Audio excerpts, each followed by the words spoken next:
வீட்டில் கரப்பான்பூச்சி இருந்ததுனால இந்த மாதிரி கிச்சனில் உள்ள சாமான் எல்லாம் வந்து போட்டாச்சு. ஃபுல்லாகவே காலி பண்ணியாச்சு. இப்போ வந்து வெளியில் போகிறோம், 2 நாள் ஆகும். அப்போ வந்து பார்த்தீங்கன்னா ஃபுல்லாகவே மருந்து அடிச்சுட்டு போகும்போது நல்லா வந்து க்ளீன் ஆயிடும். வந்து கழுவி விட்டு நல்லா தொடச்சிட்டு வந்து சாமானெல்லாம் வந்து வச்சிடலாம். இப்போ அதனால தான் வந்து பார்த்தா எல்லா சாமானும் எடுத்து வெளில போடுறேன். வந்து தான் நிறைய வேலை இருக்குது. சண்டே எல்லாத்தையும் தூக்கி உள்ளே வச்சு தொடச்சி கழுவி விட்டு எல்லாம் தான் வந்து வைக்கணும். பாருங்கள், ஃபுல்லாக ஏகப்பட்ட பூச்சி இருக்கிறதுனால எத்தனை நாளும் திரும்ப திரும்ப வருது. அதனால் இப்போ வந்து க்ளீன் பண்ணியிருக்கேன். இன்றைக்கி வந்து ஊருக்கு போகிறதுனால 2 நாள் ஆகும் அப்படிங்கிறனால க்ளீன் பண்ணியிருக்கேன். இந்த வீடியோ பிடிச்சா மறக்காம சேனலை சப்ஸ்கிரைப் பண்ணிக்கோங்க.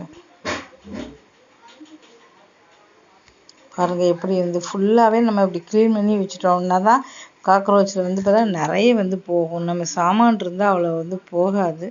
நிறைய சாமான் இருக்கனால எல்லாம் ஒளிஞ்சு கொண்டு இப்போ சாமான் ஃபுல்லாகவே எடுத்துட்டேன். அதனால் காலியாக இருக்கும். மருந்து அடிக்கிறதுக்கு ஈஸியாக வந்து இருக்கும். மருந்து ஃபுல்லாகவே மருந்து அடிச்சுட்டு அதுக்கப்புறம் வந்து பார்த்தீங்கன்னா ஃபுல்லாகவே எடுக்கிறதுக்கு வந்து ஈஸியாக வந்து இருக்கும். வீடியோ பிடிச்சா மறக்காம சேனலை சப்ஸ்கிரைப் பண்ணுங்கள்.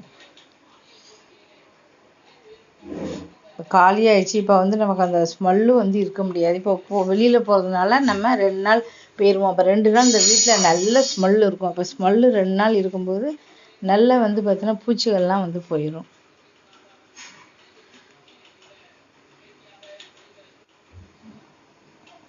ரெண்டு நாள் வந்து பார்த்தீங்கன்னா இருக்கிற வீடியோ எல்லாமே வந்து பாருங்கள். நன்றி, வணக்கம்.